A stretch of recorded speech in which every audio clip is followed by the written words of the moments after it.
Hello, welcome to your in-depth video of the Hyundai Ioniq. So we'll start with the key. We've got three options. You've got lock, unlock and press and hold. And what press and hold will do is only unlock the boot. Now this car's got keyless entry, so if I put the key inside my pocket, you can start with the keyless entry by pressing the little black button on the door. That will open the door. What you can also do on the Ioniq is go to the boot, and underneath here there's a little rubber thing.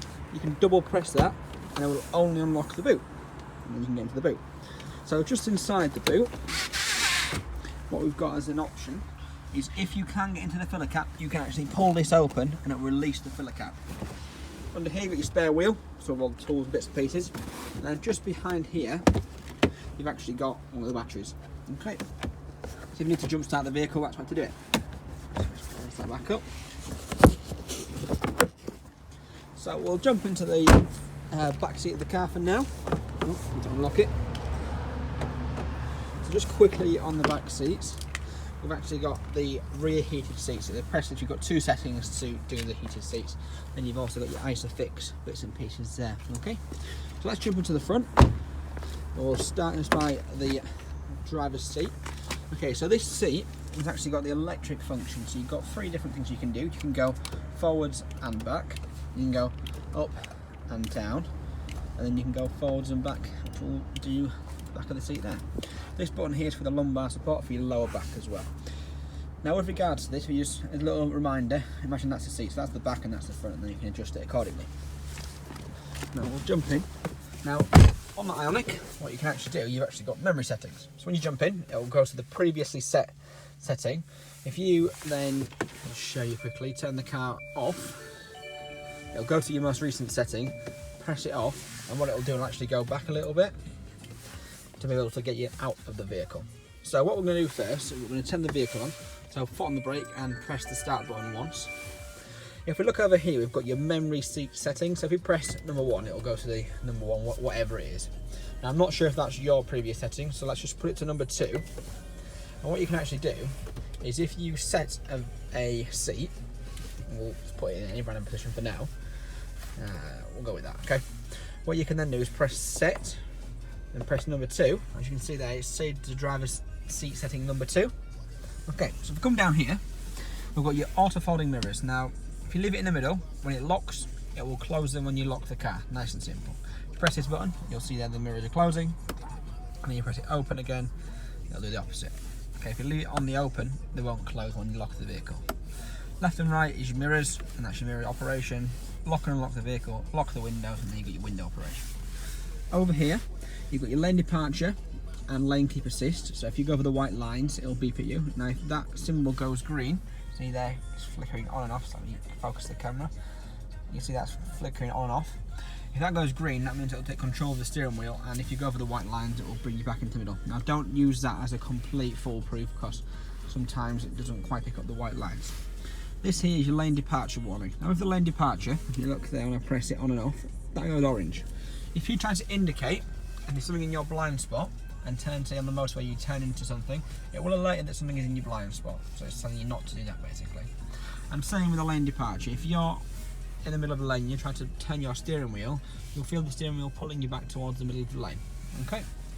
And then we've got the brightness of the display here and also the headlight height. Down here is your fuel cap release, so press that if you want to fuel the vehicle up. Now behind here, I'm not going to pull it off, but you've got your fuses for the vehicle, and then down here you've got your bonnet catch release. Okay, so Bluetooth on the left hand side, so you've got 4 different buttons here, so this will connect the Bluetooth, so if you've got there, you've got in there, what we can do is add new, okay, and then you can add a different Bluetooth device, but you already know how to do that. And you've got answer, hang up the phone. Now this here, if you've got Apple CarPlay and Auto connected, you press and hold that, it will then allow you to do voice control depending on which smart device you've got. You've got volume up and down here, or you can quite simply mute it by pressing that button there. If you've got preset radio settings set, press this button, it will toggle through the source. It's got AM, FM, DAB, and also if you've got a media device connected via USB, it will toggle through that. But you can skip through the preset radio settings or the song you've got playing. If we go over to the right hand side, sorry, I'll just go back to the indicators and the lights actually. So you've got 3 settings for the lights. You've got auto, side lights, main lights, and then high beam. Everyone has to use high beam, but auto, just keep it on automatic. It's nice and simple. does it for you. And then you got your fog lights there. Okay, if we go to the right hand side, you've got this here, we'll toggle through. I've seen that on the right hand side there, we'll toggle through that.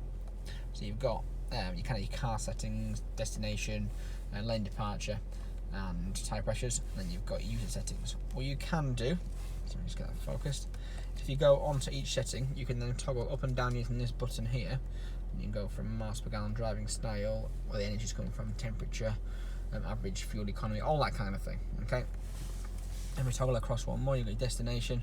If you've got your sat nav set, that will give you a direction which way to turn. And then we've got tyre pressures. When you start driving, it'll display them, and your lane departure. And finally, on the settings, what you can do, if you use this button as an OK button, you can actually again click into driving assist, and you can toggle through all these different things. You've got blind spot detection, rear cross traffic alert. And in case you don't know what rear cross traffic alert is, on the back of the vehicle there's sensors. If you're about to reverse out of somewhere, say you've got someone coming, what it will do, it will allow you to be alerted if someone's coming, so you're not going to reverse into oncoming traffic and get the back of the car smashed in. Okay. What we've also got here is forward collision alert and warning. So if you're driving towards an oncoming car, the car will alert you. Say a parked car, for example, it will alert you, and it also will put in a bit of emergency braking, which is the autonomous emergency braking setting there. And finally, we've got the smart cruise control and the lane keep assist. Now the smart cruise control is this button here.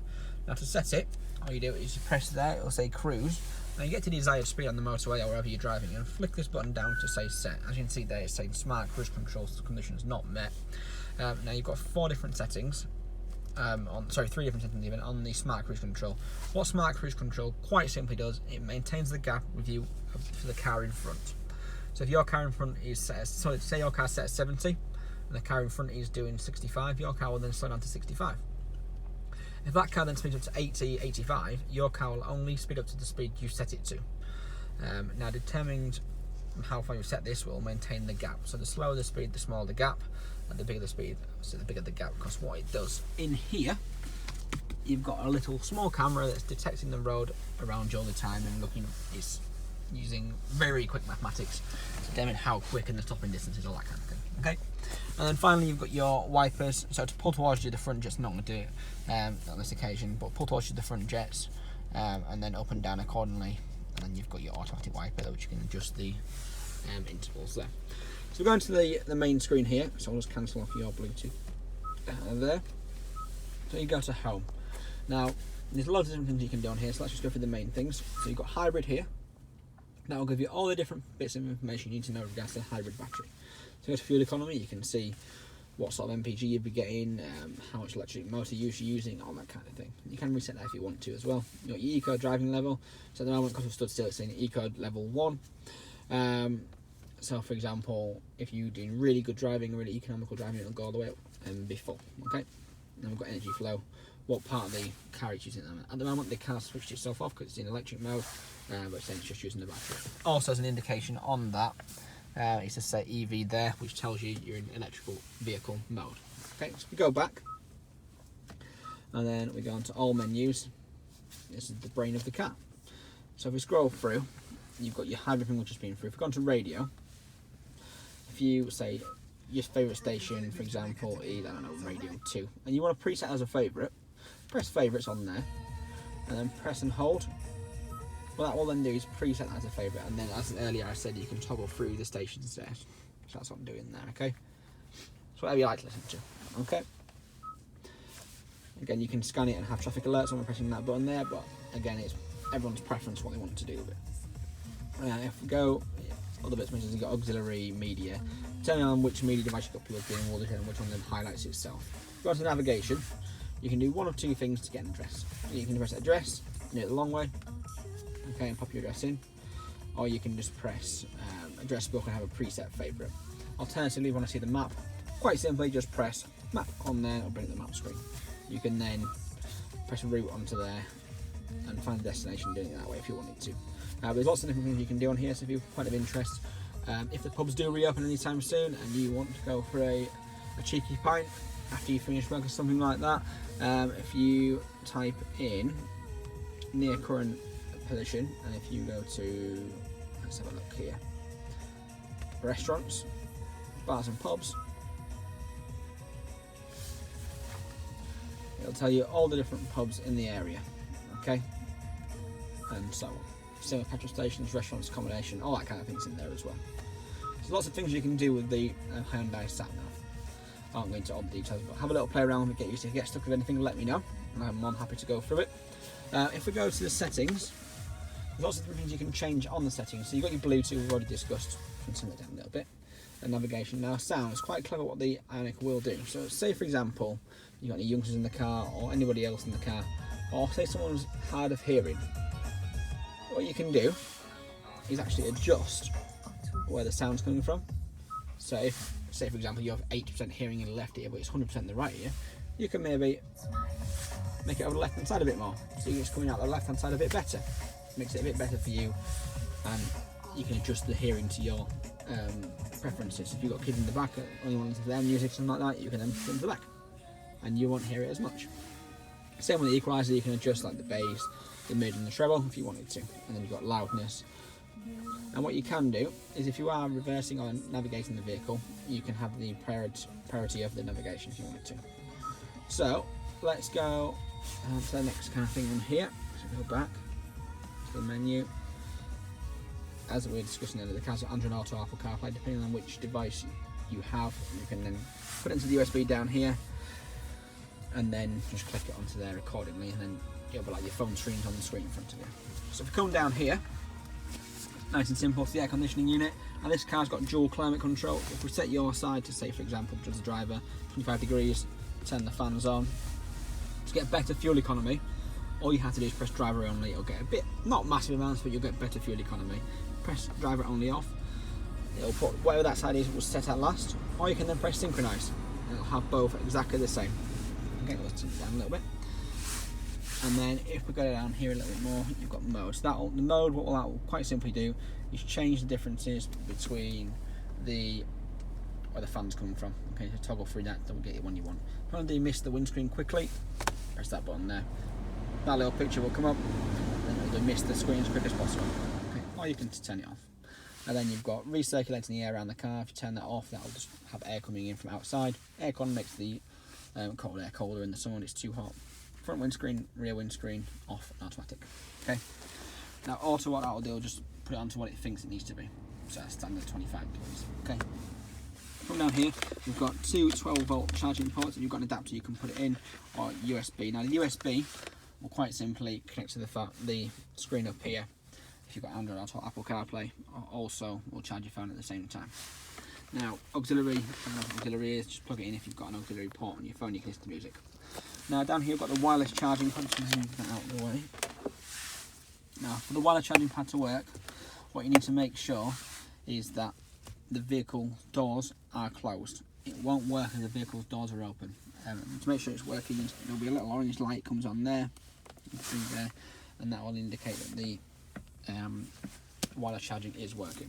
Okay, so if we go down here now, we've got the gear sticks. There's a few little bits and pieces you can do with the gear stick. So this is actually not a button, it's just a reminder there's a shift lock release. There's a little button around the back there. You have to put it back out of gear. You cannot get the car out of gear without pushing this button. So you push the button, it'll come out of gear. So into reverse, nice and simple, the reversing camera comes on. Little reminder on there. There's a little reversing button there. Go down into neutral, nice and simple, tells you you're in neutral. You go one step further into drive, it reminds you to take your foot, quite simply, off the brake, you'll edge forward. Nice and simple. Now this vehicle is fitted with a sport mode, so all you do is get to the sport mode, is knock that gear stick across, you'll see there that it does change to a funky little sport mode. It's like, it gives you the effect of driving a manual, as if you don't have a clutch. So if you want to go up and down the gears, you knock it forward, and you see there it's going to 1 when you're obviously not driving, I'm stationary. But if you're then driving, you can go up and down the gears. So forward to go up a gear, down to go back into, say, second to third, or whatever the example is. Okay, and then to knock it back into normal, do the same again. That ideally would be good if you want to come up a roundabout very quickly, so it will accelerate a little bit quicker as well. Okay, so I'm going to reverse back to where I was. Go back on the camera there. Okay, now there's a few other little bits and pieces down here. So we've got your heated seats, you've got 3 different settings here, air conditioned seats, and you've also got a heated steering wheel. Over here you've got your parking sensor button. Now simply when the parking sensor button's on, that means it's going to beep. If it's off, it doesn't. And just as a reminder, I'll just show you actually. I'm going to drive forward to go close to a car in front of me. So what we've got here is so we're just parked down in front of a vehicle. So to turn the sensors on, you'll have to put it into reverse first. And now if I edge forward, you'll start to notice that the parking sensor button comes on, the noise. However, if I've just driven forward to that vehicle, it won't come on. Now, the reason behind that is so if you are stationary traffic, it's not going to keep making beeping noises. Okay? So don't worry if you are in a tight parking space and you're thinking, why is my parking sensors not coming on? It's because you need to engage reverse first to turn them on. Okay? As we know already, we've got the cup holders, and then you have got a alternative USB here. Now this USB will not connect to the screen, it will only charge the vehicle. Okay, and final few things, if we go up here, we have got your sunglasses holder, by far the best part of the car. When that sun's shining, you can get your sunnies out. And then we've got your lights here. Now you've got different settings for the lights, so we turn them off and on. If you press this, they'll both come on. You can press the actual light, as you can see there, to turn it on. If you press this button, it means they're off. If you leave it in the middle, when you open the doors, I'm going to show you now, the light quite simply comes on. And then we've got here your anti-dazzle mirror. Turn it off, press that, it's absolutely pointless. May as well leave it on. Okay, I think missed anything, just the glove box. Usual stuff inside the glove box, there's nothing, just as a storage. Unfortunately there's no key to lock it. And then the final thing I'm going to show you is just the fans here. So what you'll notice whilst driving is all the time there will be air coming out, even if the air conditioning unit is off. To close that, you'll hear a little click. Just do that again one more time, and that will click it off for you. Okay. And then it's the same in the back, just here so you can see just the fans there. Okay. Well, thank you very much for your time. If you've got any questions, please don't hesitate to give me a call. Like I said, I've been driving Ioniq for about 3 years now, so I know them like the back of my hand. Just give me a call, ask any questions, and I'm happy to help out. Thank you for your time, and I'll speak to you soon. All the best. Bye bye.